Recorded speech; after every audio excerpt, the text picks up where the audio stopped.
Hello, everyone. Thanks for tuning in. Once again, you're listening to World Combat Sports. What's good? Hopefully, everybody's doing great today. It's one more step closer to the weekend, and you know what that means. For those of you that still out there doing what you do, getting ready for the weekend, going out to the club, chilling with your girl, whatever the case may be, World Combat Sports is dropping in once again and talking about some boxing.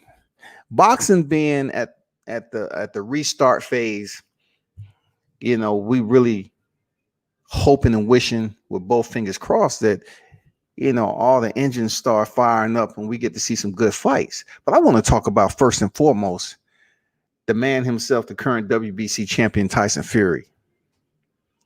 This man right here, I swear to God, I don't like using on my kids because I don't know why people use that shit. But goddamn, on my kids, boy, Tyson Fury, I bullshit you not. This dude lie with no hesitation. Look, Tyson Fury has no trepidation about putting a lie out there for the general public to believe it because he has proven to himself that he can come over here to the U.S. and get approval, even though he's a bona fide cheat. You know what I'm saying? And they listen to the man. But I wanted to touch on an IG live that popped off between him and Billy Joe Saunders. Both of these guys are peas in a pod, y'all. If you look at them both, the same talking point and conversation is going to come up and buoy itself on the surface. That both of these guys are cheats. They're unsavory characters. And when it comes to the sport of boxing, I know it's not about the Saints, but goddamn it, these two right here are some mischievous individuals. Tyson Fury gets on IG Live talking about, I went and had my workout today. I ran 5 miles at an 8-minute pace. I was like, skirt. Excuse me? You ran 5 miles at an 8-minute pace? And I'm saying right off the rip, being a retired United States Marine, hurrah, I had to question that validity because Tyson Fury saying he was averaging 8 minutes per mile on a 5-mile run. I find that hard to believe for a person that's probably close to 300 pounds right now. He's already 6'9". The dude saying he was up here running 8 minutes. Come on, man. Come on. 8 minutes per mile for 5 miles. And you held that shit. It's some people that's in the Marine Corps that can't even keep an 8-minute mile pace. You know what I'm saying? But you're saying you was running 8-minute miles. I would tell anyone that's out there, Tyson Fury, you want this challenge, man. I will bust Tyson Fury ass in 3 miles. And I guarantee you that he won't average 8 minutes per mile for 5 miles. He need to stop capping. This is the same dude who put out there that he bumped into Anthony Joshua, and just so happened it's supposed to be coincidental. That shit wasn't coincidental. That shit was set up. When they was in Marbella.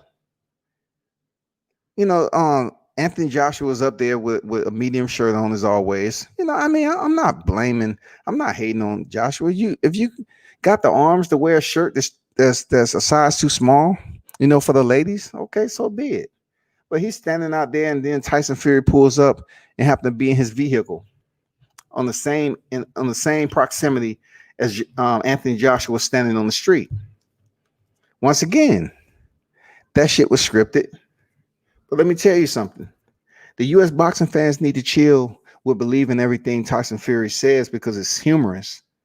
You know what I'm saying?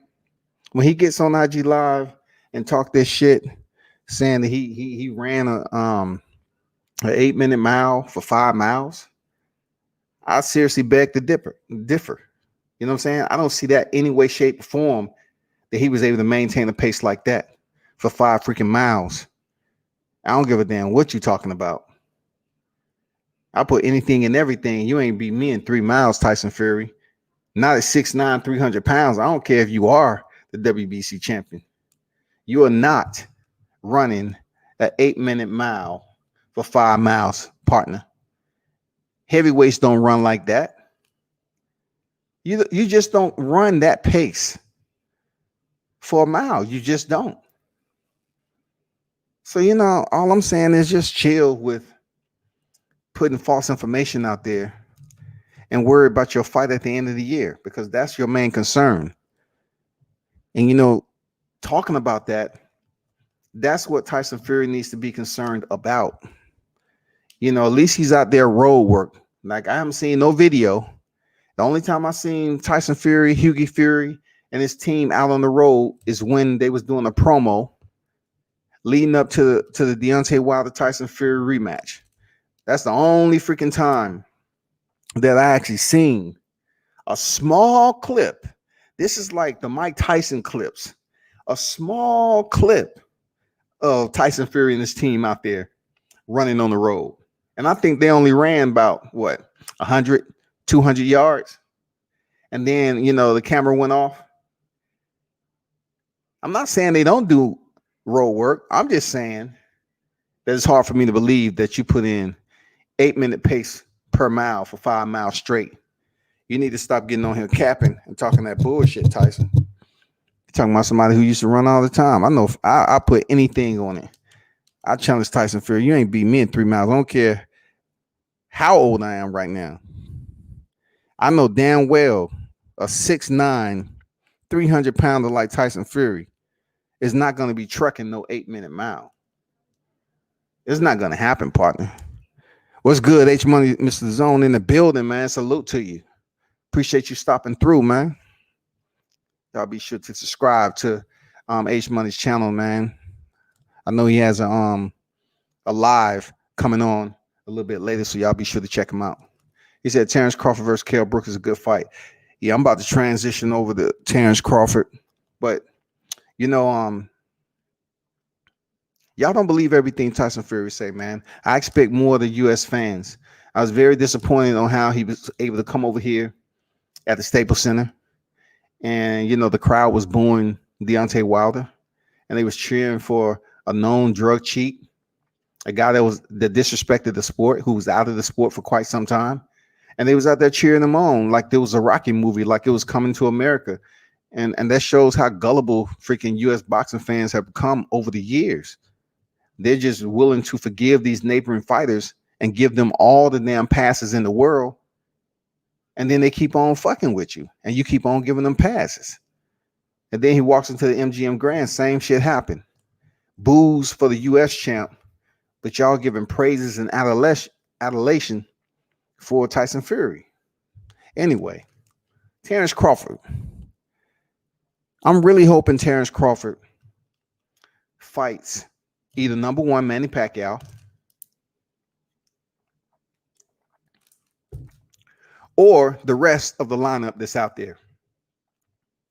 The commonality that him and Kell Brook have on each other's resumes is this. Both of them are still competitive enough, around the same general age, to meet in the ring. Anyone who say Kell Brook is not, that fighter anymore after he fought Errol Spence is crazy. Kell Brook is still a top level competitor, and I would absolutely appreciate him being in the lineup if Manny Pacquiao is out of the question. Then we have Sean Porter, of course, and also we have Keith Thurman. All right, those are my top three for Bud Crawford if he's unable to face Manny Pacquiao for the WBA super title. Now, of course, I would like to see a Sean Porter in there with Terrence Crawford. Of course, I would like to see a Kell Brook. You know why? Because both of those guys have faced Errol Spence. The fight that's on the radar is Terrence Crawford versus Errol Spence. Kell Brook lost to Errol Spence. You know what I'm saying? Kell Brook lost to Errol Spence. Sean Porter lost to Errol Spence. So why not fight a common opponent who's already stepped in there with the current unified champion, WBC and IBF, and see how you look, to see how you fare, because that's gonna tell us a lot. And this is what I'm talking about. The reason why it's gonna tell us a lot on how to gauge how the people are going to spend their money on this PPV is that Terrence Crawford goes in there and look damn good against Sean Porter. People are gonna start saying, okay, damn, you know, well, okay, I understand. Or he go in there and look good against Kell Brook. They're gonna say, damn, you know, he did that shit better than Errol Spence was able to do it. It's always a meter with who did it the best. It's always going to be like that in boxing. That's why you see so many boxers that have fought opponent that's supposed to be a step up the road for this one fighter who's fighting to get in that position. He has to fight someone that particular opponent has already faced. So it would be great to see Terrence Crawford step in there with a Kell Brook or Sean Porter. Absolutely, because Keith Thurman wasn't trying to give Errol Spence any time of day when Errol Spence was calling him out. I can absolutely say that, you know, Keith Thurman was ducking that smoke. He just didn't want none of Errol Spence when Errol Spence was healthy and he was on the hunt. Errol Spence called that man out on TV. Keith Thurman didn't want no part of it. He really didn't want to acknowledge him at all. You know what I'm saying? He really didn't want to acknowledge him at all. But when it comes down to what the fight fans would like to see, what you're going to spend your money on, how we can take Terrence Crawford and say, you know, what position do we put Terrence Crawford in when it comes to Errol Spence? Do I want to buy this fight in the future between Crawford and Errol Spence? For one, if Terrence Crawford get this WBA super title, it's going to nullify any other doubt that fight fans might have had on this being a 50-50 split. It's going to nullify any of that because now he has a big name. You know what I'm saying? You can't say Manny Pacquiao's 41 years old, but then you have Cuban fighters up here that they always want to say, oh, he's 55 years old. We don't know how old he is. Manny Pacquiao is in a league of his own. He's a future Hall of Fame and everything. So you can't say, well, let's highlight his performance against Keith Thurman, but yet devalue it when it comes to Terrence Crawford getting the belt. Well, you know, he was already old. No, he went in there and gave Keith Thurman the business. So I really hope that fight come to fruition with Terrence Crawford and Pacquiao. If not, I definitely want to see the Sean Porter. I definitely want to see Kell Brook. And then third, we would like to see Keith Thurman. Former unified champion. Still got to have respect for Keith Thurman. You know why? Because he had one loss on his record. That is it. What's going on, JC? How you feel, man? What's good? Salute to everybody in the chat, man. If y'all didn't know, I took some of y'all wrenches while y'all was tripping over that motherfucker. But anyway, but back to what I was saying. D Hodges, man, what's good, man? D Hodges, you always come on deck and you don't say what's up to World Combat Sports, man. I'm the host. Even if I come on there to H Money live, man, I say what's up, H Money, to the panel and everything else. It's just common courtesy, my brother. But anyway, back to what I was saying about Terrence Crawford. I really hope he gets his fight. We really need him to fight a big name in order to, you know, kind of elevate the popularity in this fight between Terrence Crawford and Errol Spence. They talking about this fight can be one of the biggest fights of the decade. You know what I'm saying? Like, they're really elevating this fight. Potentially could be better than Deontay Wilder, Tyson Fury. They're talking about this fight potentially can be bigger than Teofimo Lopez and Vasily Lomachenko when it's all finalized. They're talking about this could be one of the most grandest fight of them all, Errol Spence and Terrence Crawford, to settle the score. But the only way it's going to be able to meet those standards is that it's for all the titles. It's for the undisputed. Not just, we don't want to see Terrence Crawford and Errol Spence anymore. We want to see the undisputed champion crowned when these two clash. That's what we want to see. We don't want to see anything else. We don't want to see Terrence Crawford fight Errol Spence for the unified titles and then they face Manny Pacquiao for all the glory.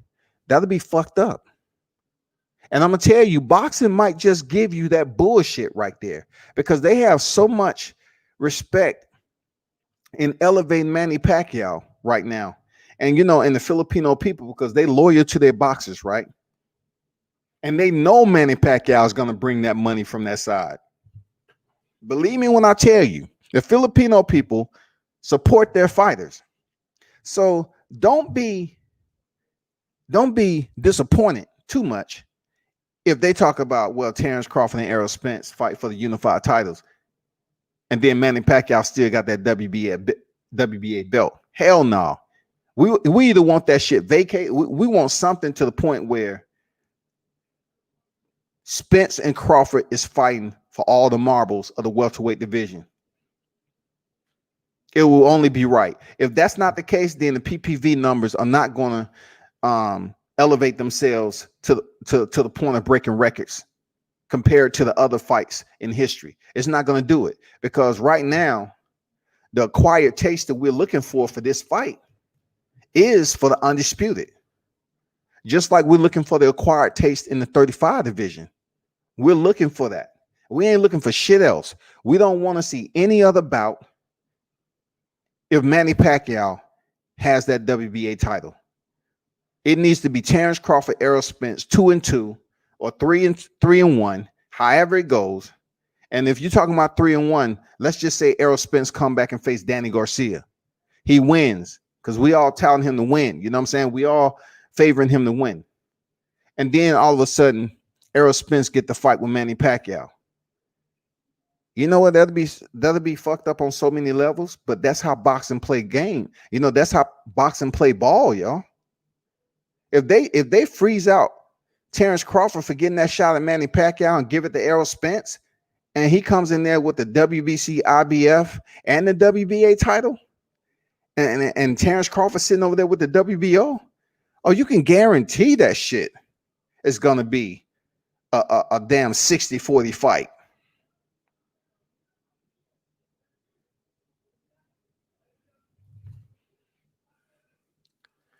Glenn Avery in the building. Salute to you. What's good?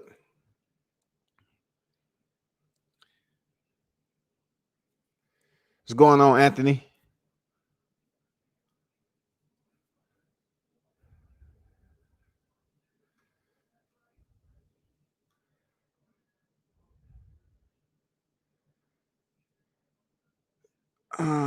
JC, everyone capping and everyone ducking.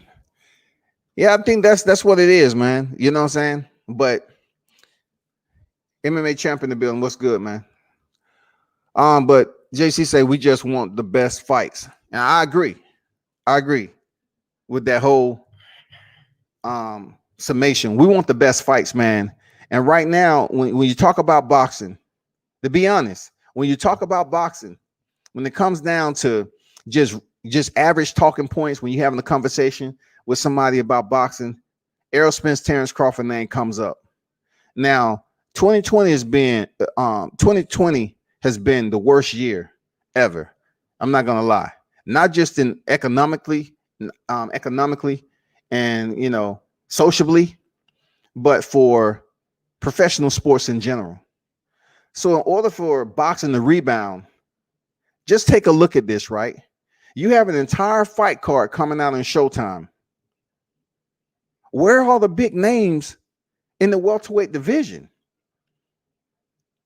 Where, in the Showtime lineup, where are all the big names in the welterweight division? Where is it? I mean, it seems like they're basically co-signing on what we know already, that the welterweight division is one of the hottest divisions in boxing. I don't think it's hotter than 35, but it is one of the hotter divisions, right? It is heated. It's temperature the right way, right?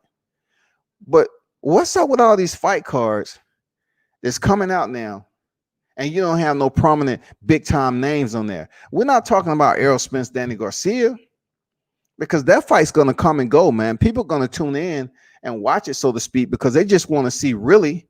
Look, they just want to see if Errol Spence looked the same. We've seen Danny Garcia step in there recently. We've seen what he's able to do. Yeah, he went and stopped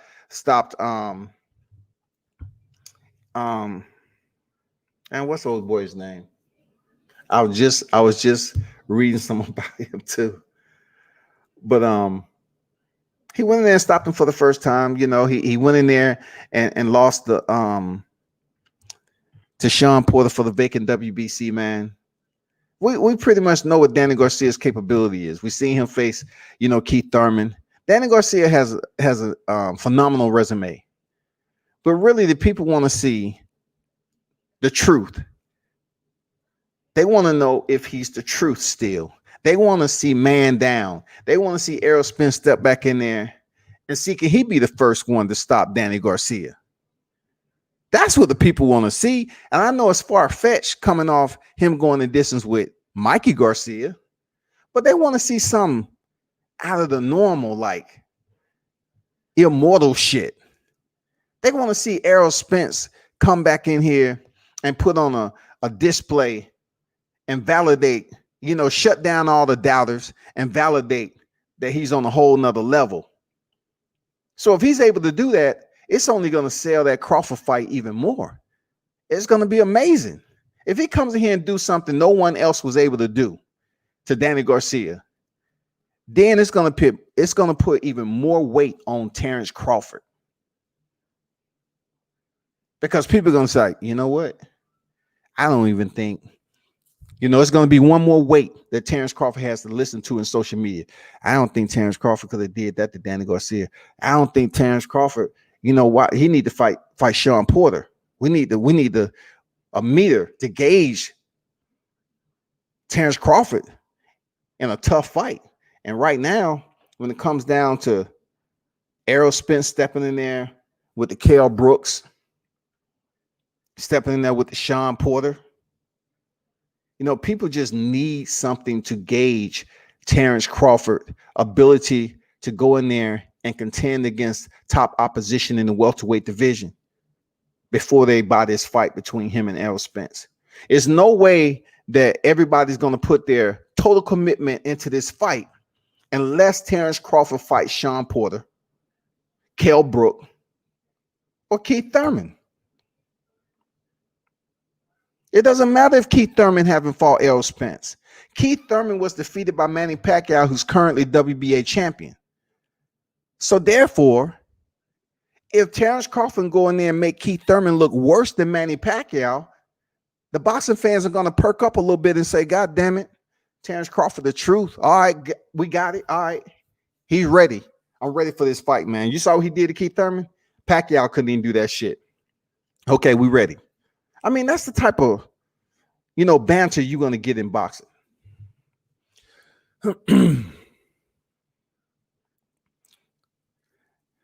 Can't really put Red Koch in there, man. No, I wasn't talking about Red Koch. No. German Jiffy Lube mechanic. Damn, BMW mechanic. Wow. That's crazy. Man, y'all going hard in the paint, man. Why y'all going hard in the paint on these guys? You know, but man, real talk, these are individuals that need to grace the square with Terrence Crawford. That's no joke. I saw somebody mention AJ and Fury. I know people love to talk about, you know, AJ Fury being I'm gonna touch on it briefly. I'm gonna get back to Terrence Crawford.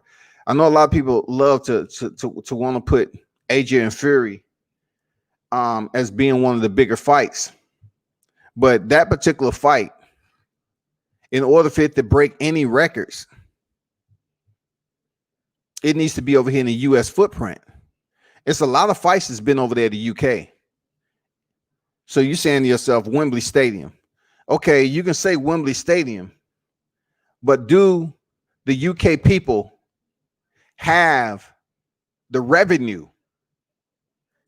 Are the UK people or the UK government going to lift, or will they pay for PPV enough to see Tyson Fury and Anthony Joshua? And that's not something I want to prognosticate, because to be honest, I think wholeheartedly Deontay Wilder can come back in here and get his WBC belt. I don't care what agreement Anthony Joshua and Tyson Fury say they have. All it is just capping, man. You know, they just getting on here trying to get the fans to pay attention to them and talking about they agreed to a 2-fight deal. But guess what? Anthony Joshua has Kubrat Pulev, and Tyson Fury has Deontay Wilder. And let it be known, Deontay Wilder only has one loss, y'all. He only has one loss. He's 42-1. 41 knockouts. So stop acting like because he took one loss when the towel came in. Tyson Fury didn't stop him. The ref stopped the fight because the towel came in. So that kind of degrades and nullify a TKO or KO stoppage. The towel is one of the weakest knockouts you can have on your record when your corner throws in the towel. It's facts. Look it up. Kenny Bayless stopped the fight. Once again, Kenny Bayless stopped the fight because the towel came in the square. He didn't stop the fight because Tyson Fury was inflicting damage on Deontay Wilder at the time, and then Kenny Bayless stepped in. That's not the case, people. That's not the case. But that's about it. Me talking about that. Danny Garcia being the ultimate cherry picker, JC. I don't think so. You know, Danny Garcia has an amazing resume, man. Seriously, you have to give him credit for his resume. You have to give Danny Garcia the credit for his resume, y'all.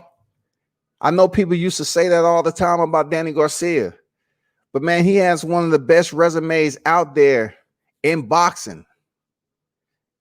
He's about to step in there again with freaking Errol Spence, one of the top names right now. But look, he was the first one to stop Adrian Granados, the same Adrian Granados who stepped in there with Sean Porter and went the distance, right? He stepped in there with Sean Porter. He lost that, came up short. I think he stopped Brandon Rios in the 7th round. Was it a right hook? A left hook? Was it a right hook? One of them, he knocked him clean out. He came up short to Keith Thurman. Keith Thurman was undefeated at the time. You know, he was in there with Samuel Vargas. The Ghost, he was in there with the Ghost, Robert Guerrero. Former champion Paulie Malignaggi. Come on, Lamont Peterson. Mauricio Herrera. Y'all remember the fight with Lucas Matisse? Zab Judah, Eric Morales. The list goes on. Amir Khan, Eric Morales twice, I believe. You know, old school Kendall Holt, for those of you that follow boxing back then. Kendall Holt had some skills. He just couldn't put it all together on the elite level, man. But, you know, he had some skills. Nate Campbell, one of the toughest fighters that you would know. I mean, come on, man. The list goes on with Danny Garcia. How can you say he was a cherry picker, man? You got to give Danny Swift Garcia, his props, man. Denise Ward's boxing queen in the building. How you feel tonight? Hopefully everything's good, going well on your Thursday. But I don't know where you get that at, JC. I think he has one of the better records, you know, when it comes down to mirroring up. Now, once it's all said and done, they are going to look at Danny Garcia and say, when he stepped in there with the top, you know, competition, when he should have shined, like the Sean Porters, Keith Thurman, and then, of course, we're pending on Errol Spence. And, you know, the odds makers are sitting up here looking at this like Errol Spence is going to win, even though coming off a car accident. But imagine if Danny Garcia defeats Errol Spence, it shakes up the entire welterweight schedule that they might have had. It shakes up the purses, the PPV, everything that they was projecting to happen between that big fight between Terrence Crawford and Errol Spence is done. It's done. I don't care if they get a rematch or not. It's freaking over. So Errol Spence needs to go over here and have a damn good showing against Danny Garcia. I see it going the distance. I don't even see it being a split decision.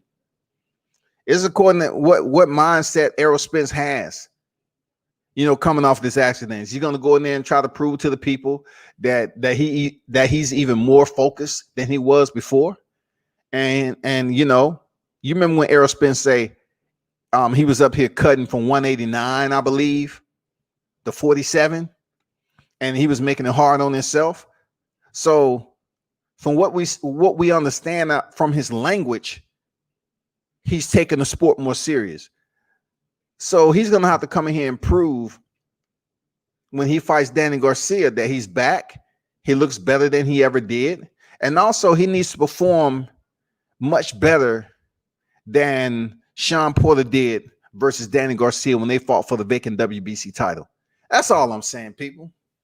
You know what I'm saying? That's all I'm saying. Errol Spence needs to supersede the performance that Danny Garcia had against Sean Porter. Even in the loss, Errol Spence need to come in here and let them know, man down, and he's still the truth, period. H Money said Kendall Hope from New Jersey was a dog, but he was old at the time. Kendall Hope was still freaking competitive, man. That's why I don't use the prime label when it comes to boxers, because people through their lens, sometimes their lens is a bit impaired when it comes to giving some fighters that's old props. I'm not saying that's you, H Money. I'm just saying like some people allow their lens to be impaired over biased favoritism for some fighters that are old and still get love like they in their 20s. And then some fighters are old and they say, oh man, according to which fighter they just fought, we ain't gonna give them the credit they deserve because he went in there and took a loss against so-and-so, but we don't know how old he is. Like they did Luis Ortiz against Deontay Wilder. But, Manny Pacquiao's old as dirt. You know what I'm saying? That's fact. But just because he went in there outside of a drug test or whatever for 3 damn fights and had a damn good performance against Keith Thurman, people are jettisoning the fact of how old he is just because he went over there and he's an 8th division champion. He went over there and defeated Keith Thurman the way he did. It can't go.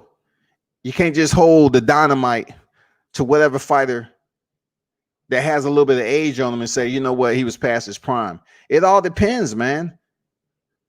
We seen Amir Khan quit against Terrence Crawford and then come back in there and get a win for some freaking WBC title, a couple months after that. So, when it comes to knockouts and age, man, that seems to be like one of these like anesthesia to some boxing fans because they just look at it in certain ways. Sometimes it seems like they're competent and the other ones seem like they just out of it. You know what I'm saying? They sedated and they can't come up with a thorough choice of words, for some fighters that are the same age and still competitive. You know what I'm saying? They might be in their late 30s, early 40s. Floyd Mayweather, for instance, all people know is Floyd Mayweather coming back to the ring and he looked damn good, right? But then they're not going to talk about, the Floyd Mayweather that went over there and fought Tenshin Nashikawa and he was a much smaller fighter and he dominated the way he should because he's a much bigger fighter. Or, him fighting Conor McGregor, who's an 0-0 boxer, and he went in there and stopped him in 10 rounds. Nobody's looking at his age then because Floyd went in there and did what Floyd was supposed to do. Got him up out of there. Got Conor McGregor up out of there. And that's a testament to his salubrity. You know what I'm saying? his nutrition, the way he treats his body. And Floyd is old. Danny Garcia beat a lot of old guys, Eric Morales, Zab Judah. I mean, it's you can say what you want about old guys. It's we can say that for some of the guys that's on Floyd Mayweather's record too. The list goes on and on. But there's no prime label that you can put on these fighters just because they have a little age on them. Just say, for instance, are we using that same language for Lomachenko? Lomachenko has miles on him, and he's 32 years old, right? 32, 33, whatever the case may be. I mean, but still, they're going to overlook that and say, oh, that's high-tech Lomachenko. He's good. Only certain fighters are compared to be over the hill or past their competitive edge when they're linked up to a particular opponent.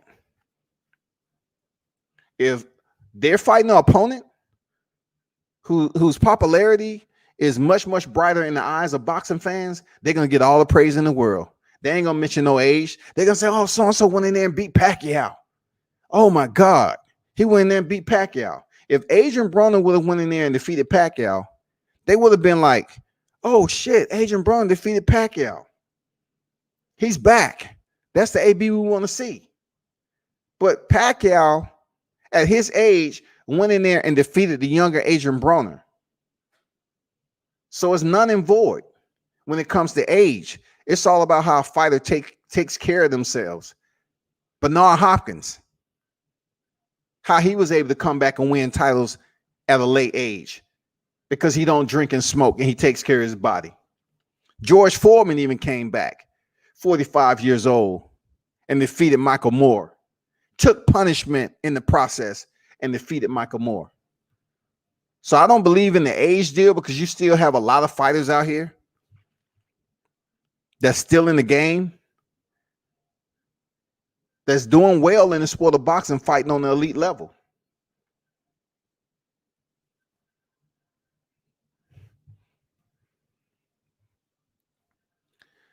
Anthony says Spence gonna lose.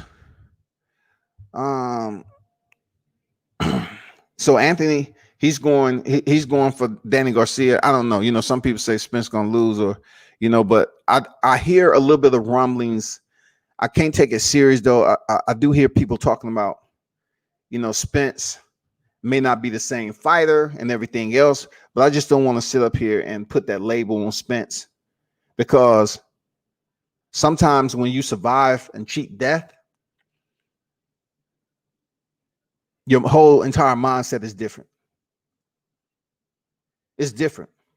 Like, you do extreme things, you kind of find out a lot about yourself. So Spence was in a horrific car accident to the point where a lot of individuals that was in the same position he was, they probably would have been dead. You know what I'm saying? Like, Spence was intoxicated first and foremost. He was in a sports car with no seatbelt on, with a drop top, right? And he had an accident to the point where he was ejected from the car. He cheated death. No broken bones, I don't believe. Just scratched up his face and knocked out some teeth. Man, that's light work compared to where he could have been. And, I really don't want to compare other fighters that's been in accidents and lost their career. But somehow, some way, and I'm not even going to put God in it, because you can't sit up here and put God in a situation like that when he was in the car intoxicated. Where was the God? If you're going to talk spiritually, where was that to sit up here and prevent him from making that decision to even get behind the wheel, people? You can't put God, well, God say, man, come on, man. It's a time in your life where you have to understand that certain things was just meant to happen. And Spence surviving that accident was meant to happen for him. For him to survive that accident was meant to happen.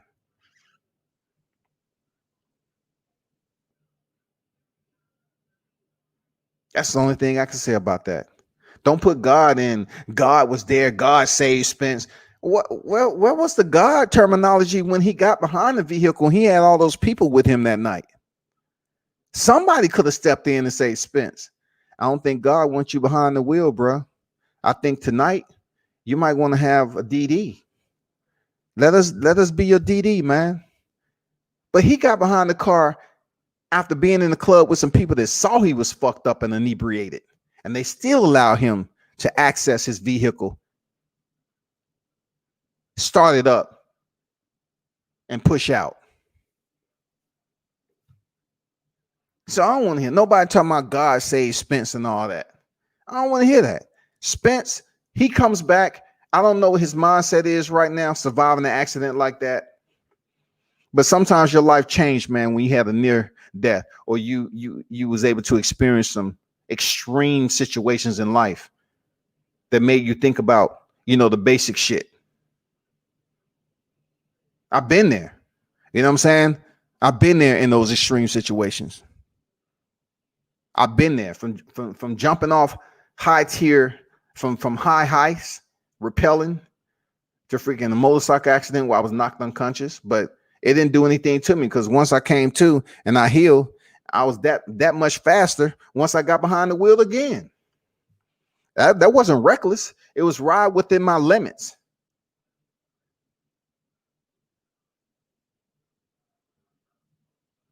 I used to run bikes at night. Me and my headlight. Dragging turns. I ain't talking about dragging as in freaking throttle back, going in a straight line with an extended swing arm and all that. I'm talking about knee down to the deck. I loved it. But when you run into those situations where you have a near-death experience, man, and you make it and you return back to life, Errol Spence, one or two things is going to be in his wheelhouse.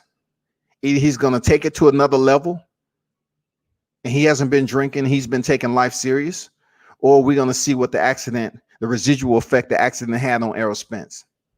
And I'm hoping the first part. I'm hoping he's better than what we've seen him before.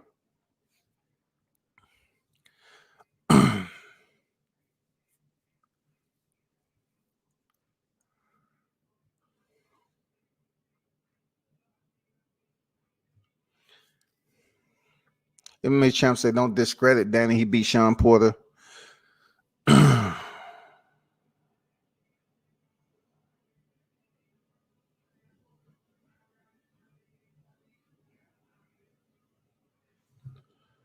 not sure what you mean by that.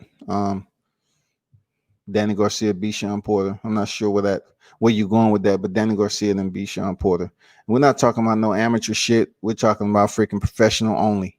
We're not talking about no amateur stuff. We ain't talking about none of that. We're talking about straight professional, the pro ranks. But you have to just breeze over some of the stuff when people say fighters are old. That's their opinion. That's not for me to keep on elaborating on, because it's a lot of fighters that's up in age that still have belts. So if they're competitive enough to have championships, they're competitive enough to be in the conversation, when it comes to the ranking system, then guess what? They still able to compete on elite level. Check out, hey, just like I said, check out the ages of some of these guys that's on the top 10 list, the top pound for pound list. Check out some of the ages. Gennady Golovkin. Come on, man. Check on the ages. Manny Pacquiao. Check some of the ages, man. All these cats ain't young. All these cats are not young, bro. What is considered old when you get in your 30s? That's not the case, man. That's so false. You know what I'm saying? That's casual talk. What is considered old without factoring in the amateur pedigree of a fighter, and also how long they've actually been fighting in the sport of boxing. You have to factor all that into consideration. Now, when I see Lomachenko, he has more miles on his body than the average boxer. Why? Because he decided to wait around the Olympics and fight boys on the second tour, and then jump in through the window to say, you know what, we want to break records. This is the perfect time. Let's go. And Salido had other plans. That's what happened when you try to come over here and take advantage and try to be great early. And look, partially it worked for Lomachenko. You know what I'm saying? Because he was still able to tie this Thai fighter, Chayapong Missouri. Missouri, I think that's his name. I'm not sure. But he was able to at least tie the knot. But he doesn't stand in a class of his own when it comes to being the quickest to do it. As a Clarissa Shields is in a league of her own when it comes to her being, you know, holding the amount of visions that she has as a champion in just 10 fights, y'all. 10 fights and 2 knockouts. Willie Lowe in the building. Man, what's good with you, Willie? Salute to you. Say, my brother, what's up? Hope you're doing well out there. Keep the chats and podcasts coming, family. I appreciate that, Willie. Real talk. Alabama checking in. Salute to you, Willie. Thanks for dropping through and pulling up, bro. That's real talk.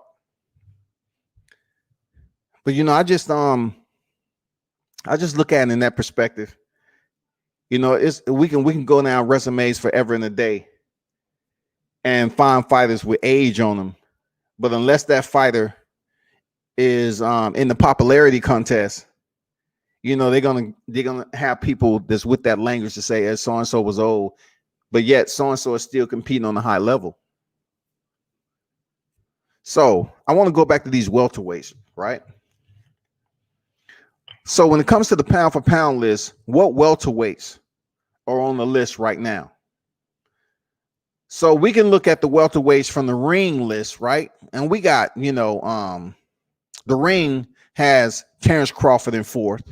And I believe Errol Spence is number 6. And Manny Pacquiao button up the back end, you know, in 10th. You know what I'm saying? Those are your welterweights. But when it comes to lightweights, there's only one lightweight on the pound for pound list. That's Vasily Lomachenko. And I believe partially that he's accredited with being pound for pound is because of what he was able to do in a short period of time with the 3 divisions. And his double Olympic standard, his double Olympic gold standard. I think they actually factor in the popularity contest when it comes to these pound for pound lists to a point. Because on the ring list is Canelo, and then it's Vasily Lomachenko, and then Naoya Inoue, which is the bantamweight. And you don't find too many bantamweights on here now. He's a unified champion at bantamweight, 3-division champion, but you don't find many bantamweights. But look at how it's playing out though. They have Terrence Crawford. If you look at the BWAA, they have Canelo and they have Vasily Lomachenko, 1 and 2, just like the ring. But the third one, they have Terrence Crawford. They don't have Inoue. So the reason why I'm saying it, what is the criteria and what is the standard operating procedure on putting people on the pound for pound list? Because look at Alexander Usyk. On the ring, Alexander Usyk is number 5. Former unified cruiserweight who stepped up to heavyweight to face Chase Witherspoon just to get his credibility and get, you know, and closing out that one fight he needed to solidify him as being a bona fide heavyweight. But what has he done? I mean, what has he done? You got Usyk getting all this praise, and they want him to sit up here and fight Joshua. Believe me, Alexander Usyk is not in his 20s. But I can guarantee you he's going to be a 2-division champ. Look, believe me, he's going to be a heavyweight champ before it's all said and done. Because if Deontay Wilder get this freaking WBC back, I almost guarantee you Anthony Joshua is going to vacate the WBA or the WBO strap so that Alexander Usyk can get. He's going to fragment his belts and only defend a certain amount of belts, whether it be the IBF or the WBC or the WBA, whatever the case. But they're going to make Alexander Usyk a champion. If it's an interim, it don't give a fuck. They're going to make that man a champion. Anyway, moving on. Welterweights, Errol Spence sits at number 6. And then 7 on the ring, pound for pound. Why is Gennady Golovkin? He's old, right? At one point in time, when I was hearing Jim Lampley talk about Gennady Golovkin, he was a god. Like Gennady Golovkin, every time he even fainted, Jim Lampley would say, "Oh, look how he fainted those 2 shots. Oh my God, this is the best that we have ever witnessed, people. Sit up in your seats and grab your popcorn. You're witnessing greatness. Gennady Golovkin, aka Triple G." That's all you heard Jim Lampley speak about Triple G, dog. I mean, god damn, Triple G could do no wrong. He's old. But no one talks about him being old. He loses to Sergey Derevyanchenko. Nobody's fucking talking about it. You know what I'm saying? No one's talking about it because he's a neighboring fighter. And somehow people become quiescent when it comes time to talk your shit. Because these neighboring fighters get a fucking pass, y'all. They get a pass, man. Y'all know it's true. Y'all need to fess up to it and stop sitting up here dogging out U.S. fighters and get these neighboring fighters a pass. Juan Estrada, super flyweight, 43-1. No one that really, you know, if you follow boxing hard enough, like I do, you might know who Juan Estrada is, but dude is on the pound for pound list forever and a day. But not too many people dive that deep in the depths of the weight divisions. But he's still on there.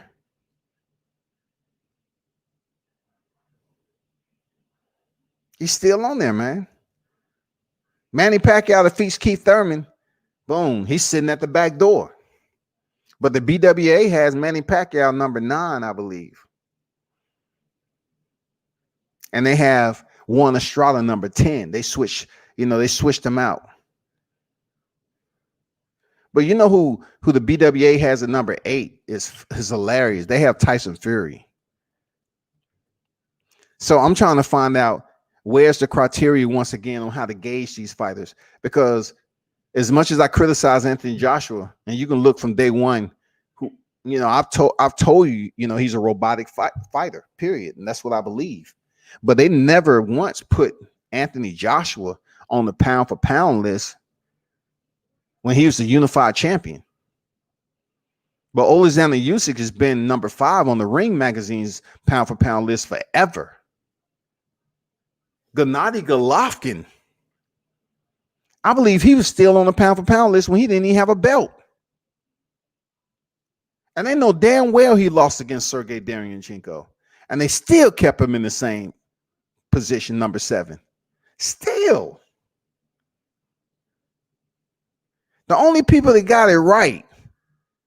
Listen, man, come on, man. They tripping. They tripping, man. Because these, you know, pound for pound list, man, it's hard to give them credibility because it seems like a popularity contest. And I just don't want to sit up there and say, well, if majority of black fighters is in boxing, shouldn't it be more black fighters on the pound for pound list? It's according to how popular the fighter is. Because, you know, Deontay Wilder going over 5 years defending his WBC, they never would have put that man on the pound for pound list unless he became undisputed, unless he beat Anthony Joshua. They never would have put him up there. You're not going to see the Charlo brothers up on the pound for pound list anytime soon. And the Charlo brothers ain't young.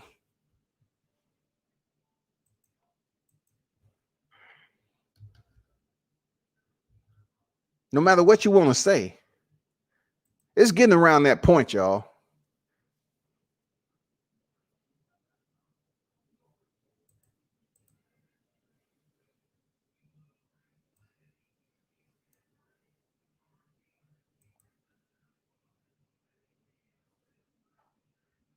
Charlo brother is Jamal is 30 years old right now. They're not young like people think they are. Like a lot of these fighters really start to get in the groove and start having some of their biggest fights when they get in their 30s. Now, there are some fighters that's able to pick up divisions and collect divisions when they first start boxing, and they're able to pick up these smaller divisions, these lighter divisions. But then you get the casuals that'll speak like, "Oh, nobody care about that." I'm gonna tell you how the casuals think. All right, since his name has been in the media, let me tell you how the casuals think. This is how the casuals would compare Adrian Broner to Lomachenko. All right. Lomachenko is a 3-division champion, right? Adrian Broner is a 4-division champion.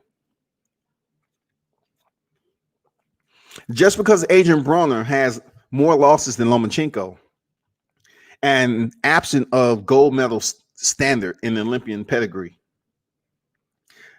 people are not going to give him favor for being a 4-division champ. Here is when the language becomes very hypocritical. They will say Adrian Broner, just like they're going to say Terrence Crawford.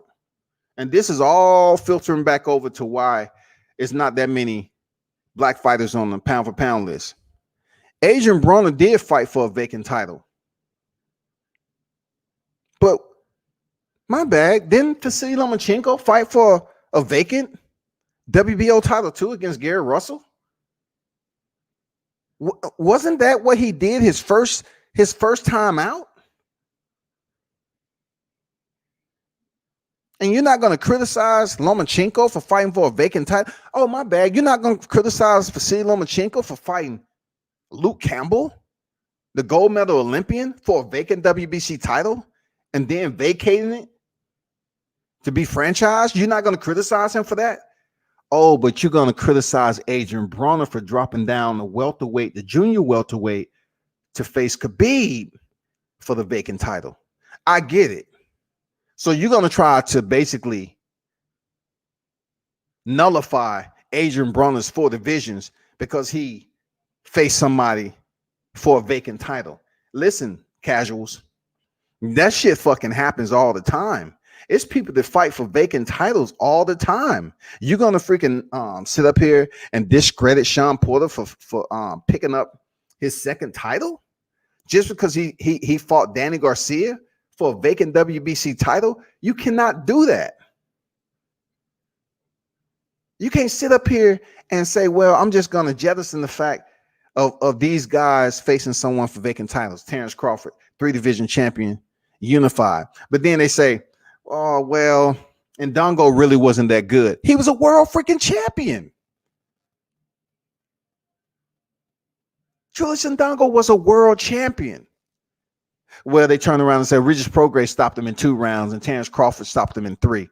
It doesn't matter. Ndongo was a world champion.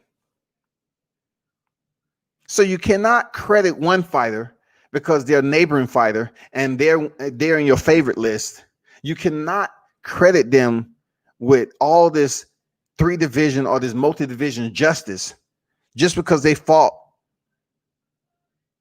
certain individuals.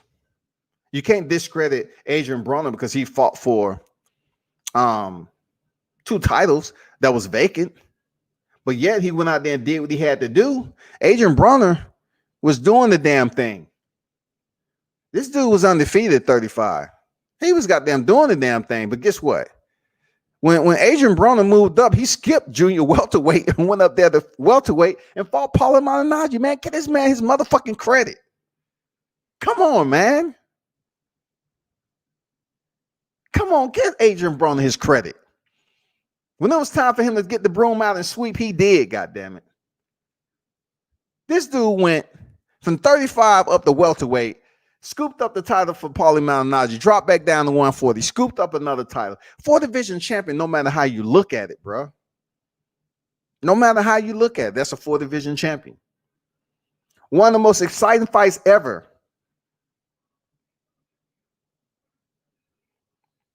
is Adrian Broner, Marcus Maidana. One of the most sweet, I'm talking about sweet science. I'm telling you, man, if you just look at that fight, outside of just looking at Marcus Maidana knocking down Adrian Broner, if you look at how Adrian Broner, who did not train correctly for that fight, still fought Chino, who was in the gym and fought, and trained the way he was supposed to, he still went in there and fought to the final bell.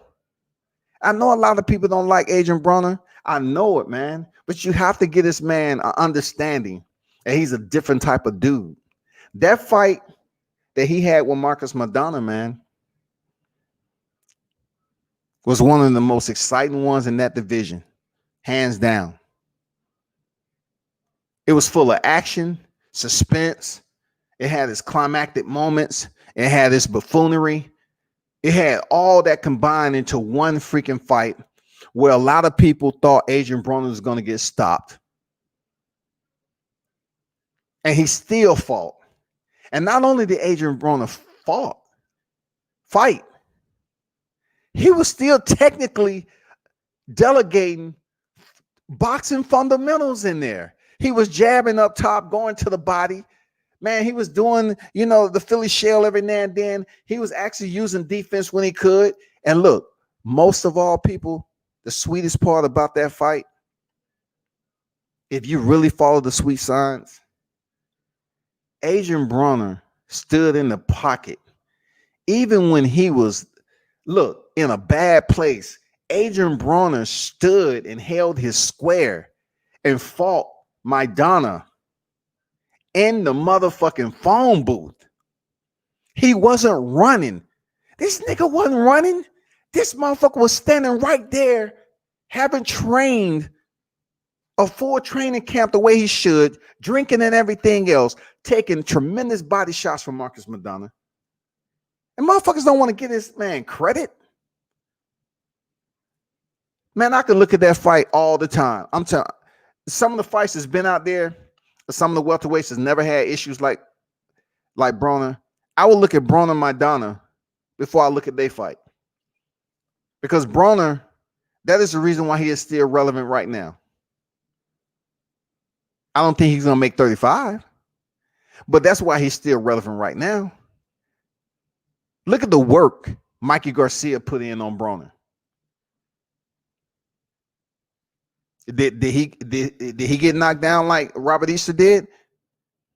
Come on, man. Look at Sean Porter's a dog, right? We understand that. Sean Porter's a motherfucking dog, no question. Why was he on the canvas in the 12th? From a guy who don't let his hands go like y'all say. I know you're saying Adrian Broner, man, only if he had the focus and the desire to keep his career first, he would be one of the best to ever do it. Yeah, but look, we ain't here to micromanage Adrian Broner. He's a grown-ass man. The only thing we can look at is who he's been in there with and why he's doing what he's doing. A lot of people saying that Maidana changed his life. Bro, y'all casuals, look at the motherfucking fight, dog. Look at what adversity he had to fight through. A lot of you motherfuckers out there couldn't ever face adversity like that on the grand stage with fans like, oh shit. Even when Adrian Broner was knocked down the second time, I believe, he's up there telling his corner, saying, I'm good, man. Even though he wasn't good, he said, man, I'm good. I got this. And he continued to fight on, man. That's a motherfucking warrior, dog. I got to give him his props. I don't care how he act in person. He has his ways. I'm not going to sit up here and knock another man for shit I did growing up. I wasn't the most talkative person either. But what Adrian Broner has been able to do in his boxing career is factual. He's a 4-division champion, man. He was one of the most exciting fighters coming up. People want to diminish what his capability and skill set is because they say he tried to be like Floyd Mayweather. But man, Adrian Broner is a different type of dude.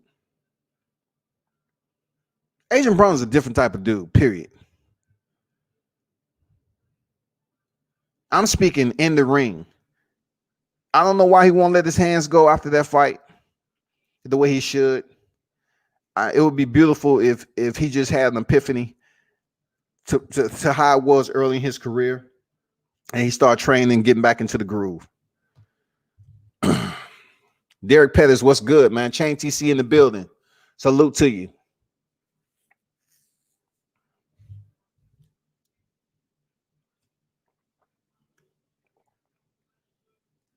Oh, Willie Lowe said, Paulie, your neighbor. Hey, man, shout out to Paulie, man. I don't jump on bandwagons because, him being fired and all that. He said what he said. I'm not going to get into all the semantics and all this shit, right? But I know every single time I done ran into Paulie when he was solo dolo.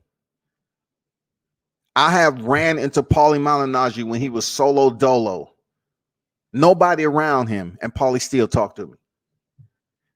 The first time I ever met Paulie Malignaggi, man, he was getting ready to go on set. And people was talking to him and giving him instruction and all that. I said, Paul, you got a minute? And he at least took the time to come over there and talk to me. I didn't post a video because it wasn't that much to post. I didn't want to post it. And I still got it, though. And then I saw him out on the streets of NYC chilling. Look, I seen Paulie walking up the block by his motherfucking self, y'all. And Tay Jones will vouch for that shit. Paulie had on a goddamn snapback. He had on casual clothes, and he walked up the block when it was hot. Like this was to the lead up of Deontay Wilder's fight. The NYC block was hot. It was so many people. I mean, it was so many people out. Paulie Malignaggi comes strolling up the block with a snapback on, y'all, by himself. I pulled up on Paulie Malignaggi when he was with two of his fighters in front of the Barclays. Was it MSG or the Bar? It was Barclays, and they had a fight card going on. I forgot. I forgot the promoter of this fight card that was going on in a different location. But Paulie had two of his fighters that was fighting on that card. And I did an interview with him. And, I was talking about him stepping into the bare knuckle arena and everything. He talked to me. Man, people are always going to have something to say, man. They're always going to be critical of whoever. But every time I ran up on Paulie, man, he'll talk that boxing. Even when I ran into him in Florida, when he was goddamn giving Arnold Lowball the motherfucking business, like he was being disrespectful. His team and everything was just on Arnold Lowball's neck. The entire promo leading up, man, goddamn walked over and talked to Paulie. It was all good. They can say what they want about Paulie, man, but I just never had those experiences with him. Call it what you may. I never had those experiences. And I say I ran into Paulie maybe about 7 times. But that time when he was strolling up the block with a snapback on, and me and Tay Jones sitting up there in front of his store, he said, man, there go Paulie right there. Paulie just up there strolling by his... Look, when I say he was dolo, Paulie was by his damn self, dog. It's not like motherfuckers don't know who he is. That shit was crazy, man. Oh, okay, and Dongo. All right. For those of you who don't know, man, like Willie Lowe is saying he's neighbors with Ndongo. And Ndongo came down and relocated, from my understanding, down to Alabama to start training.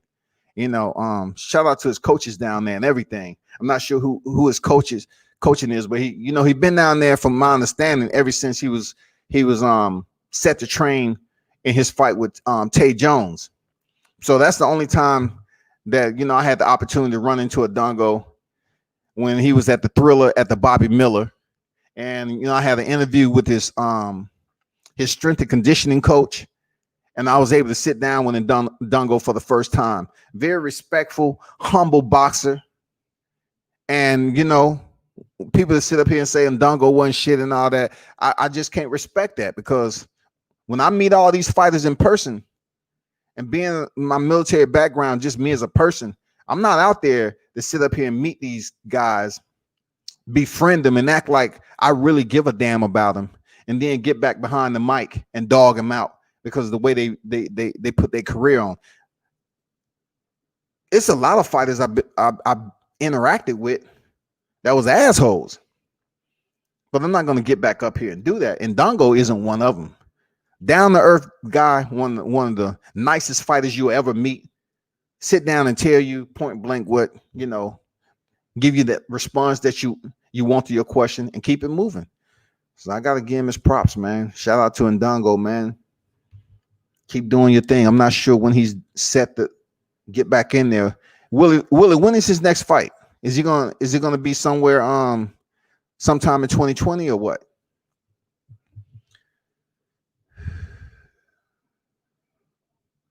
SB9 said, imagine if Broner ducked like all these other fighters out here. He's been undefeated right now. Yeah. Unfortunately for Broner, some of the toughest guys he fought was at a weight division that, in my opinion, he just didn't train effectively for. I know he fought Jesse Vargas at a catch weight. That still was above the junior welterweight limit. You know what I'm saying? But stepping in there with a dog like Sean Porter, a dog, you know what I'm saying? And going the distance and dropping Sean Porter in the late round. Mikey Garcia, 4 division champion. I know they thought for sure Mikey Garcia was going to be the one to go in there and finish Broner. Nope, it didn't happen. And I've met Broner on several occasions in person, man. And like I said before, like, I've never been able to get an interview with Adrian Broner. Probably never will. He's that type of cat that he only speaks to certain people. But he may not know I'm coming from a genuine place to sit up there and try to get an interview with him. I've talked to his coaches, Mike Stafford. I've seen them in the A. I did an interview with Mike Stafford.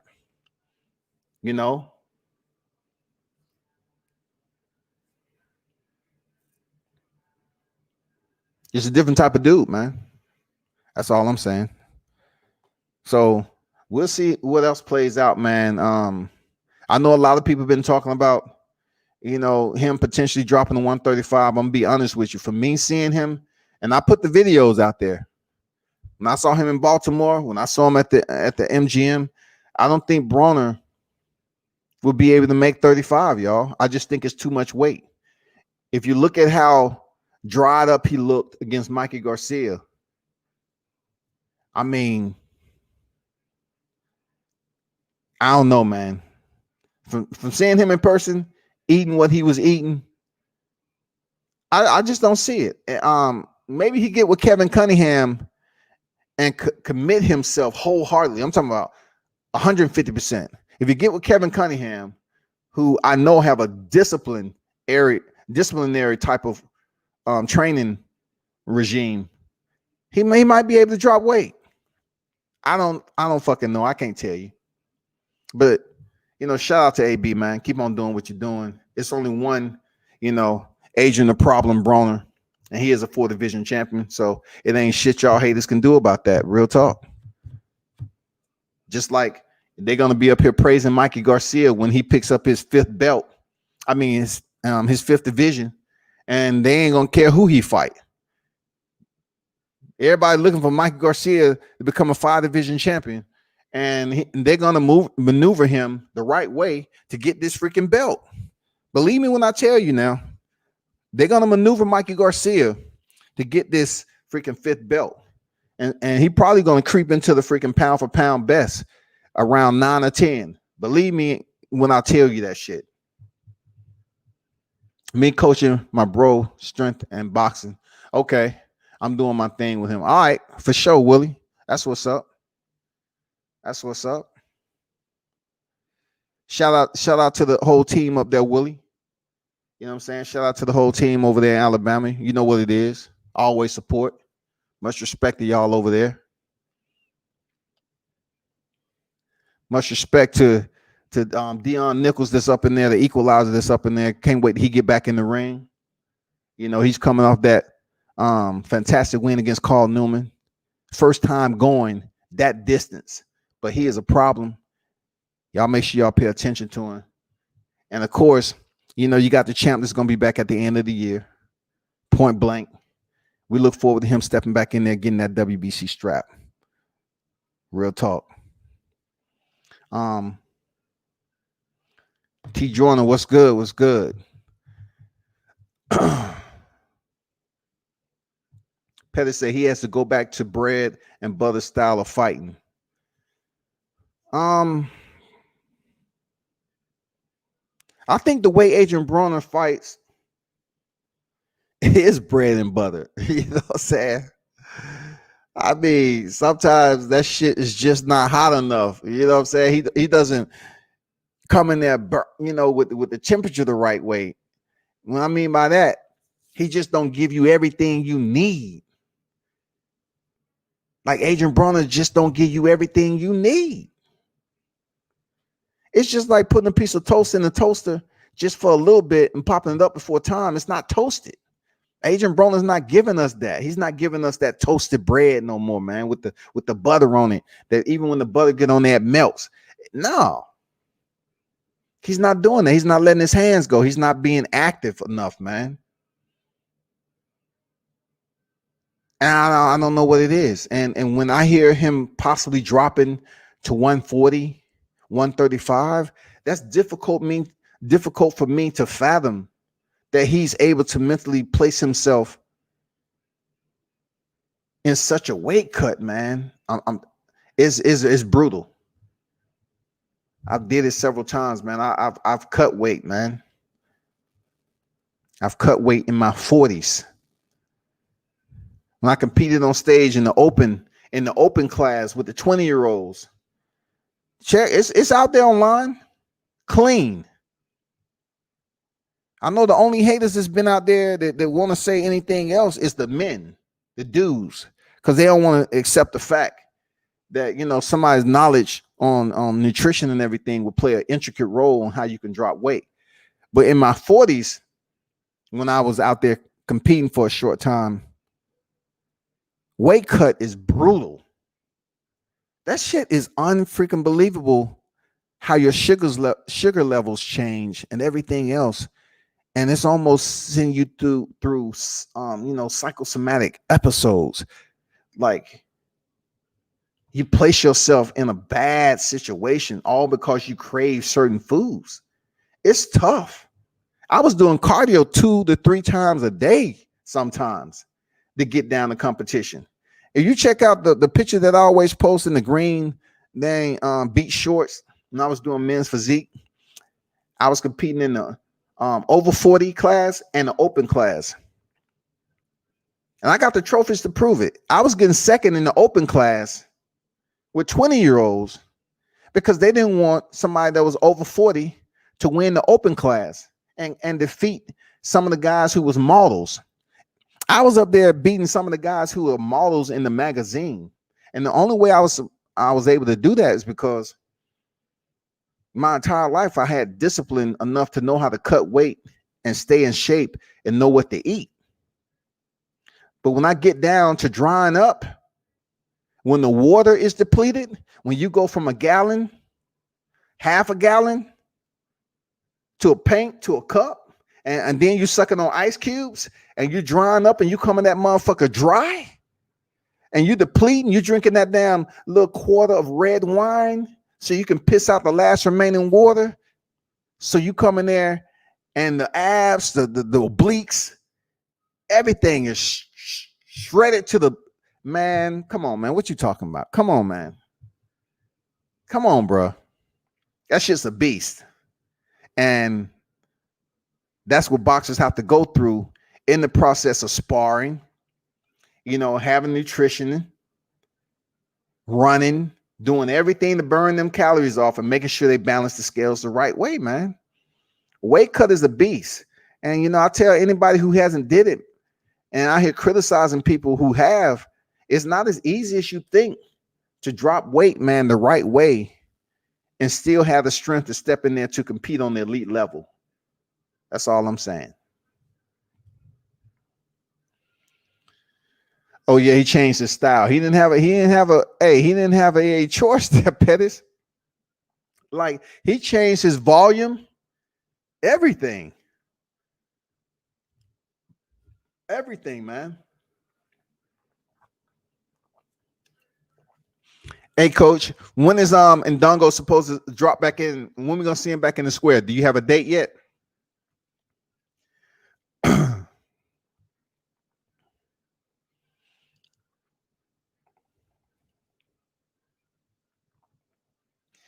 I know you was dropping weight too, right? Man, dropping weight is a beast, man. I ain't gonna lie. Dropping weight is a motherfucking beast. But like I was saying before, man, when it comes down to some of the hotter divisions right now, and man, before I forget, Tank. Tank is another one. Um, I posted some shit on IG about Javante. He's back training with Floyd. Getting him ready for Leo Santa Cruz. At the end of the day, as Floyd always say, at the end of the day, you know, it's all about business. That is his fighter. So they've been in the sport long enough to the point where, regardless if Tank feels some type of way about him training Devin Haney, it's still Tank is going to come down there and Floyd is going to work with him. I mean, that's just business. That's just the way it's going to be. You know why? Because that's Floyd's cash cow. That's Floyd's motherfucking cash cow, Javante Davis. So heading into this fight with Leo Santa Cruz, guess what? He go in there and defeat a 4th division champion. Leo Santa Cruz belt is on the line as well as Tank Davis belt. And the one step that they have to assure themselves so that Tank loses no more credibility with the boxing masses, he makes weight.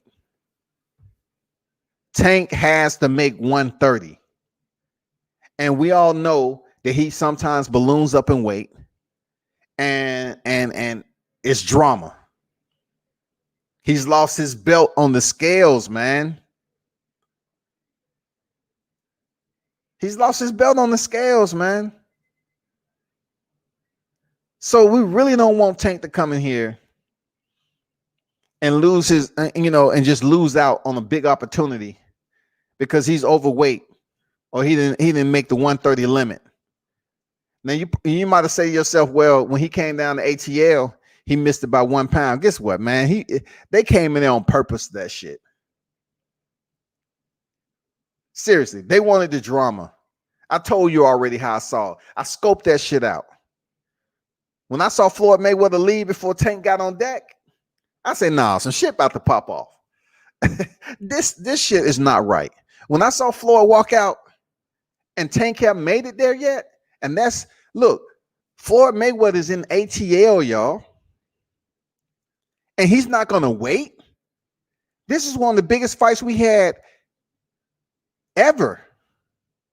And Floyd Mayweather's not going to wait to be on stage with Tank Davis? No. So I looked at that shit. I assessed the situation. Took my data. I say, nah, something's about to go on. Floyd leaves the building. Tank come in with a towel on his head. Looking the part, looking like he's drained, looking like he's, on his last leg. He steps on the scale. He's 1 pound over. The crowd like talking. I mean, the motherfucking crowd was just like I like it in the A. It was packed to the wall to wall. It was packed like a club. Because the clubs used to then shut down to 7 a.m. down this motherfucker. Those of you that used to club down here in ATL. But man, Tank and Gamboa faced off, and Gamboa has been stoic the entire week. You couldn't infiltrate nothing about Gamboa. And you can cut, man, I'm talking about the tension was just radiating off both fighters. And then goddamn Javante pushed him. All hell broke loose. Mayhem and chaos. Mayhem and chaos, just like the clubs used to do when a fight broke out. I mean, it was mayhem up in there. They quickly escorted Gamboa out. Got Tank up out of there. But it drew a lot more dramatic, for people to purchase the PPV. for people to tune in to the fight. That's what it was for. You know what I'm saying? Tank pushing Gamboa and sending the camps into a frenzy was what we needed down here for that fight. It's everything we needed because we don't get that many fights down here like that. And seeing Tank do what do when Floyd was gone and the mayhem that it caused, Tank went over there and lost that pound in the required time, and the fight was good. I can't imagine him going into this fight where the 130-pound belt is on the line and Gervonta's WBA regular title at light is on the line. You know what I'm saying? I can't see him going down here missing weight. I just don't see it, people. I just don't see it. This is going to be big for Tank. I always tell people, I'll take him back to when Sugar Ray Leonard fought Donnie the Blonde Lennon, a guy who was fighting at freaking light heavy. He fought Sugar Ray Leonard at freaking catch weight. Donnie Lennon was the bigger fighter, period. And he dropped Sugar Ray early. That's why Sugar Ray is one of my look. When it comes to fighters, I put Sugar Ray Leonard above Floyd in my rankings. A hurt Sugar Ray is a dangerous Sugar Ray, and he went in there, and his title was on the line, and Donnie Lemon's light heavyweight title was on the line. Both titles on the line, just like Tank and Leo Santa Cruz. So pick your poison. It's a lot more skin in the game for Gervonta to show up this time and be on weight. I know a lot of people saying, he's fat in between fights and he's not disciplined and all that. But at the end of the day, it's up to Tank to dial that shit in the right way and get focused and understand he's at a point in his career where he should have the jet packs on and he's changing levels. You know what I'm saying? Because it's going to get real interesting. Once he get this Leo Santa Cruz fight, then we're potentially going to see him face a bigger name in the lightweight division. Guarantee it. You know what I'm saying? A lot of people saying Ryan Garcia is going to get past the gold medalist Luke Campbell. Okay, cool. But if Gervonta closes out Leo Santa Cruz the way he's supposed to, is it potentially we'll see a Gervonta Davis and Ryan Garcia?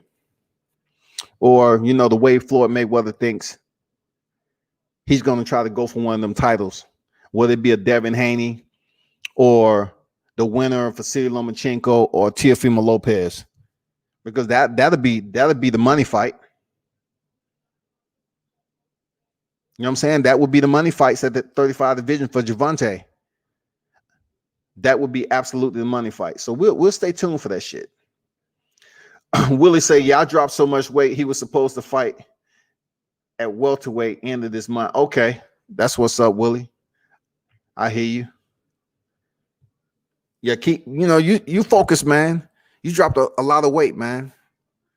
That takes mental discipline, especially being a strength and conditioning coach.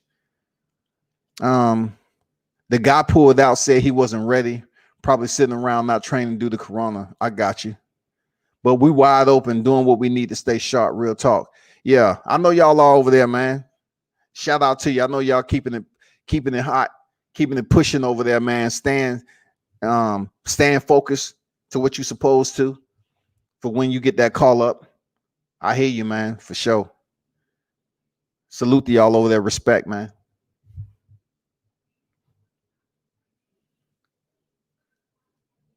Besides the ones I mentioned over there, do y'all have any other fighters that's over there right now, man, that's going to be up and coming besides Dion Nichols? I forgot who else that might be over there, man. I know they just pull up. I know you had Julio Sandongo and you have Dion Nicholson. You have any other fighters that's over there that's on the come up?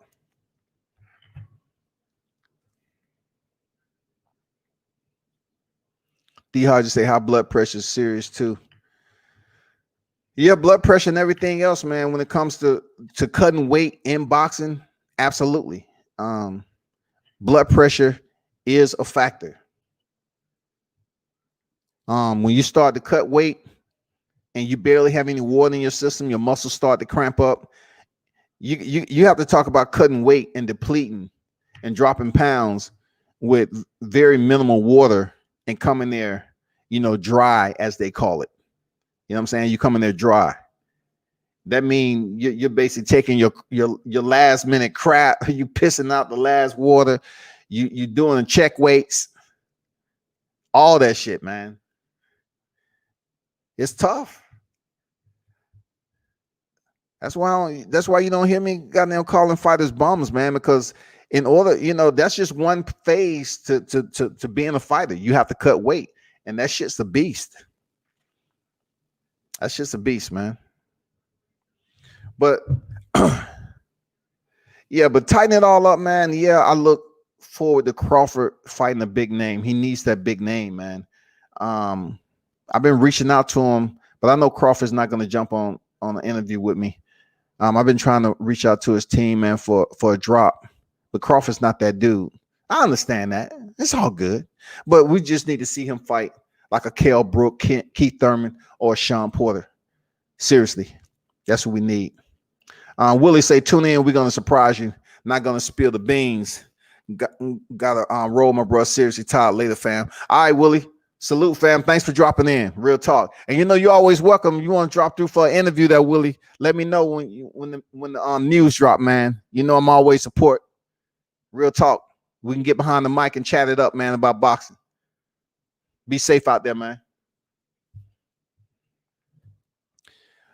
But yeah, Terrence Crawford definitely has to face a big name to really, increase the notoriety of him stepping in there with Errol Spence. And we need to see that in his next fight. There's nothing out there. Showtime put out a fight card, and we got the Charlo brothers. We got Javante. I mean, come on, man. Like, where are the big names of the welterweight? We just got Spence and Danny Garcia, what we waiting on. Like, bruh, we don't have nothing with Manny Pacquiao, Keith Thurman, Sean Porter. I mean, come on, man. I hear rumblings about Mikey Garcia. 1 minute is Mikey Garcia, Manny Pacquiao, and then is one minute that they're trying to say Terrence Crawford, Manny Pacquiao. That's the fight that I really hope happens. Terrence Crawford, Manny Pacquiao, because I know Terrence Crawford can go in there and beat Manny Pacquiao, and he has a WBA on the WBA. That look real good. Heading into that fight with Spence, who has the WBC and IBF for all the undisputed crown. You know what I'm saying? That's what we want to see right there. But yeah, we'll see what's popping. I'm going to close this out, people. Appreciate everyone who stopped through, man. I had to get on here and tell Tyson Fury to stop all that capping, talking about he was running 8-minute miles, man. And he ran 5 miles and shit. You 300 plus, man. Stop that bullshit. Damn well you ain't running no motherfucking 8-minute mile. You probably not even running a mile. Period. And I hope that fight between Tyson Fury and Anthony Joshua never happens. I hope it never happens. Because we all know the biggest ducker. And this is going to be my closing. We all know who the biggest ducker in boxing is. And that's Anthony Joshua. Anthony Joshua don't want to face Deontay Wilder. He was absolutely happy. He was the one up here saying, "Oh, hey, Tyson Fury, if you want me to help you out in training prior to facing Deontay, I'm here. I got your back. I do. I got your back." How can you help Tyson Fury get ready for anything? Especially for a man that Anthony Joshua was scared to face in the first place.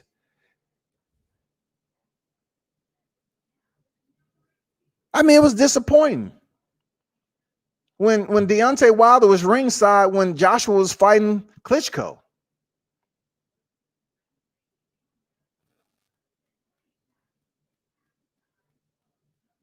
How can you say you don't want that man ringside? How can you say you want to get that man a flat fee? How can you just sit up here and ignore the fact that he is and contend in the same division for which you compete in, Anthony Joshua? How can you cause all that hoopla and ask for $50 million and turn it down? And then people get up here like they deaf mute. They blind and mute. And they didn't hear you ask for 50 million. But yet they turn around and say, well, when we look at it this way, Eddie Hearns, because they love mentioning Eddie Hearns like everything he says out his mouth is the truth. Well, Eddie Hearns offered Deontay Wilder 120 million and he turned it down.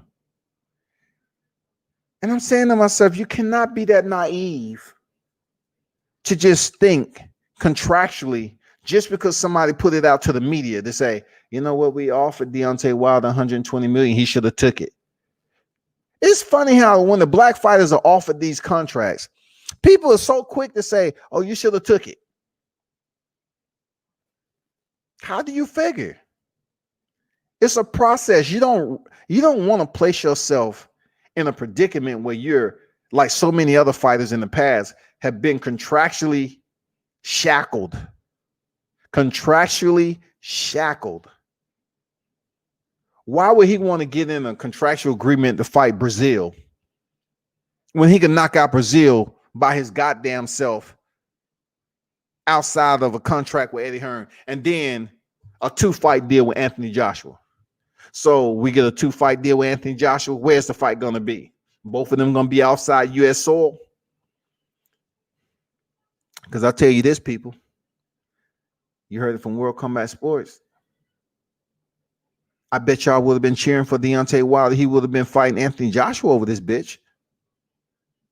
I guarantee you that. Just like y'all was cheering for Deontay Wilder when he fought Luis Ortiz. Just like y'all was cheering when he knocked out Bermane Stiverne. Just like y'all was freaking on your feet. Look, I have never been to a boxing match where a person got knocked out in 2 minutes and 16 seconds. And people wasn't even pissed. They was like, oh shit, did you see that motherfucking right hand? Somebody called the fire department. Brazil's chin is still smoking.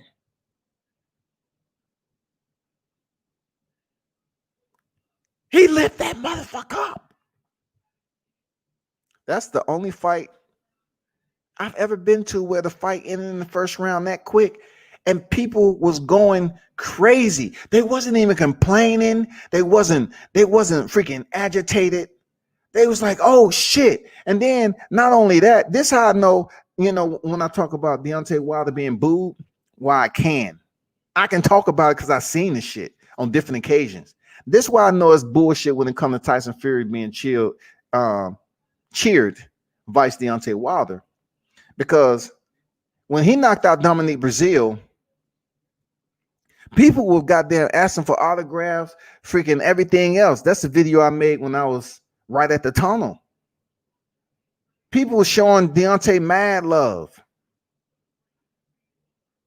So how in the fuck he go to California and face Tyson Fury, you booing him?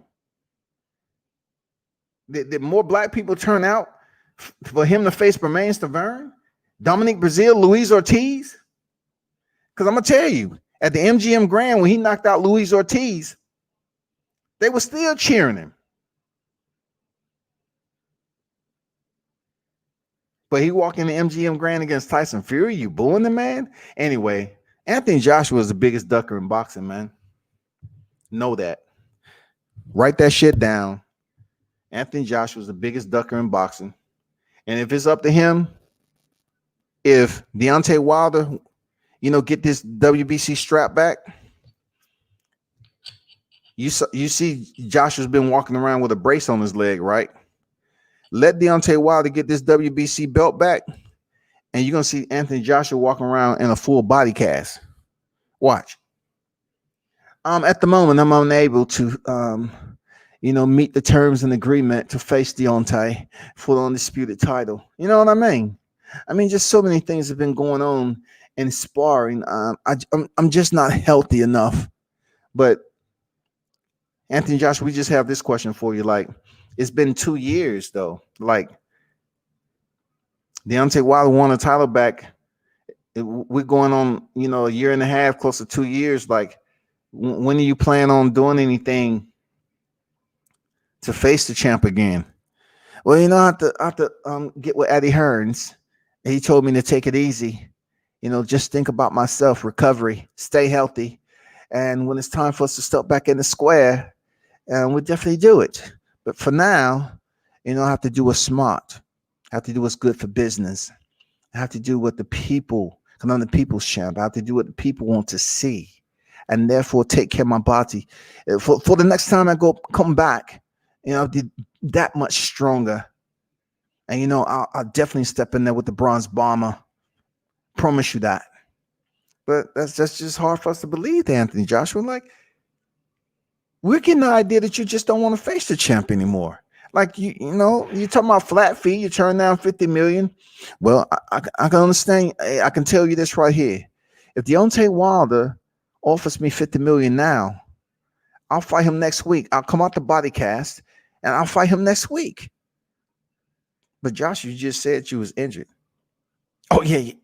Yeah, my fault. Eddie, what else should I say, Eddie?